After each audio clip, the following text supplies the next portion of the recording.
ఇంట్లో ఏమి కాయగూరలు లేనప్పుడు ఇలా కారం అన్నం అయితే చేసుకొని తింటే నోరుకి బాగుంటుంది. అలాగే మనకి ఫుడ్ కూడా ప్రిపేర్ అయిపోతుందండి. ఈ రెసిపీ ఎలా చేసుకోవాలో చూసేయండి. ముందుగా ఒక బౌల్ తీసుకొని అందులోనే అన్నం అయితే వేసుకోవాలండి.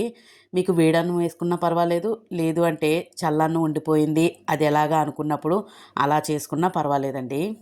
సరిపడినంత అన్నం అయితే ఇలాగా బౌల్లో అయితే వేసుకుంటున్నాను.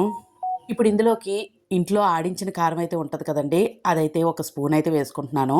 లేదు మీకు ఇంకా స్పైసీ ఎక్కువ కావాలి అంటే కొంచెం ఎక్కువ కారం అయితే వేసుకోండి. నెక్స్ట్ వచ్చేసరికి సరిపడినంత సాల్ట్ అయితే వేసుకుంటున్నాను. కొంతమంది ఇలా ఇంట్లో ఆడించిన కారం కాకుండా పచ్చి కారం అయితే వేసుకుంటారండి. అది కొంచెం హెల్త్‌కి మంచిది కాదు కదా! అందుకని ఆడించిన కారం అయితే వేస్తున్నాను. అదే కూరల్లో వేసుకుంటాం కదండీ! అది. నెక్స్ట్ వచ్చేసరికి కరివేపాకు అయితే వేసుకొని చక్కగా అంతటిని బాగా కలిసేలాగైతే చక్కగా కలిపేసుకోండి. ఇంకా వీడియో చూస్తూ ఎవరైనా లైక్ ఇవ్వకపోతే ఒక లైక్ అయితే ఇవ్వండి. అలాగే ఛానల్ని సపోర్ట్ చేయండి. సబ్స్క్రైబ్ చేసుకోండి. ఇలా కలుపుకొని పక్కన పెట్టుకున్న తర్వాత ఇప్పుడు పాన్ పెట్టుకొని కొంచెం ఆయిల్ అయితే వేసుకుంటున్నాను. ఇప్పుడు ఇది పోపు అయితే పెట్టుకోవాలండి. కానీ పోపు పెట్టుకోకుండానే టేస్ట్ చాలా బాగుంటుంది. అలా ఉత్తన్నం అయితే తినేయొచ్చు. ఇప్పుడు ఆయిల్ మరిగిన తర్వాత ఇందులోకి ఒక గుప్పెడు పలుకులు అయితే వేసుకోండి. అలాగే ఒక స్పూన్ శనగపప్పు. ఇవి కొంచెం దోరగా అయితే వేగనివ్వండి. ఇప్పుడు ఇందులోకి ఒక హాఫ్ స్పూన్ ఆవాలైతే వేసుకోండి. ఆవాలు చిట్టపటమని పేలిన తర్వాత ఒక హాఫ్ స్పూన్ జీలకర్ర అయితే వేసుకోండి. ఇలా ఈ పోపు అంతా చక్కగా వేగనివ్వండి. ఇలా వేగిన తర్వాత మనం ఆల్రెడీ అన్నంలో అయితే కారం అయితే వేసుకున్నాం కదండీ స్పైసీకి తగ్గట్టుగా. మీకు ఇంకా కారం ఎక్స్ట్రాగా కావాలి అని అనుకుంటే ఇక్కడ పచ్చిమిర్చి లేదా ఎండుమిర్చి వేసుకోవచ్చు.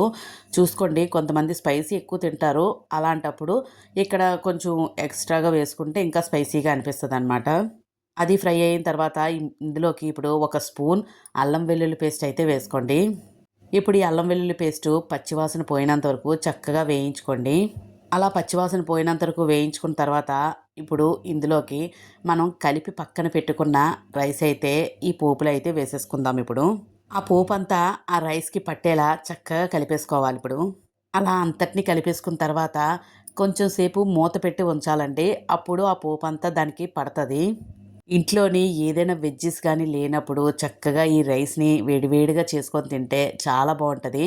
అలాగే వర్షాలప్పుడు గానీ, మనకి జలుబు చేసినా చాలా స్పైసీగా, యమ్మీగా ఉంటదండి. నోరుకి ఏది రుచించలేనప్పుడు మాత్రం తప్పకుండా ట్రై చేయండి. ఇంకా ఫైనల్‌గా ఇందులోకి మంచి ఫ్లేవర్ కోసం చక్కగా కొత్తిమీర అయితే వేసుకుంటున్నాను. అయితే మనకి ఈ కారం అనేది కొంచెం స్పైసీగా ఉంటది. అలాగే వేడి చేస్తది అని ఫీలింగ్ అయితే ఉంటది కదండీ! అలా లేకుండా కొంచెం పచ్చుల్లిపాయలు కూడా ఇందులోని కలుపుకున్నట్టుగా అయితే బాడీకి చలవ చేస్తది. అలాగే హెల్త్‌కి కూడా చాలా మంచిది. ఇంకా ఫైనల్‌గా బౌల్‌లోకి తీసుకొని సర్వ్ చేసుకొని తినేయడమే. మీలో ఎంతమందికి ఈ రెసిపీ వచ్చు కామెంట్ అయితే చేయండి. రాని వాళ్ళైతే తప్పకుండా ట్రై చేసి మీకు ఎలాగొచ్చిందో కామెంట్ చేయండి. ఇంకా ఫైనల్‌గా పచ్చుల్లిపాయలు అయితే కలిపేస్తున్నాను. వీడియో చూస్తూ అలా వెళ్ళిపోకుండా ఒక లైక్ అయితే ఇచ్చి అలాగే ఛానల్ని సపోర్ట్ చేయండి. అలాగే సబ్స్క్రైబ్ చేసుకోండి. మీ ఫ్యామిలీ ఫ్రెండ్స్తోని షేర్ అయితే చేయండి. ఇప్పటివరకు ఈ వీడియో పూర్తిగా చూసినందుకు చాలా చాలా చాలా థ్యాంక్స్ అండి.